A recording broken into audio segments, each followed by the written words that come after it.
Magandang araw po sa ating lahat. Naririto po kami ngayon sa bayan ng Malasiki.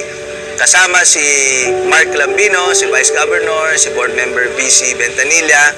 Kasama rin namin si Mark Macanlalay at ang mga kaibigan po nating Agila dito sa Malasiki. Kinukumusta po natin ang ating mga kaprobinsya dito sa napakagandang bayan ng Malasiki. Kaya join us! Tara!